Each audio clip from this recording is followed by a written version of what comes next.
আলহামদুলিল্লাহ বলতে থাকবেন, 10 টাকা খরচ হবে, 20 টাকা আসতে থাকবে। 1 কেজি মানুষকে খাওয়াবেন, 3 কেজি আসতে থাকবে।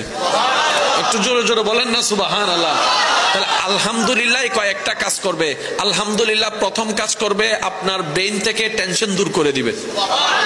আলহামদুলিল্লাহ আপনার মনের মধ্যে প্রশান্তি এনে দিবে।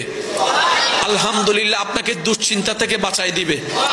আলহামদুলিল্লাহ আল্লাহর প্রতি আপনার দিলের ভালোবাসা বাড়াই দিবে। আলহামদুলিল্লাহ আল্লাহর প্রতি আপনার আরো আত্মবিশ্বাস বাড়াই দিবে। আলহামদুলিল্লাহ শুকরিয়া, আল্লাহর প্রশংসা, নিয়ামত আরো বাড়াই দিবে। বলেন সুবহানাল্লাহ। লাভ কি একটা না অনেকটা? জোরে বলেন, লাভ কি একটা না অনেকটা? তাহলে আলহামদুলিল্লাহর ভিতর লাভ আছে না নাই? আস্তাগফিরুল্লাহর ভিতর লাভ আছে না নাই? কিন্তু নিতে জানি নাই, ব্যর্থতা আমাদের। দেনেওয়ালা দিয়ে রেখেছেন, আমরা নিতে জানি নাই, নেওয়ার জন্য আগ্রহ করি নাই। আপনি সব বাদ দেন না।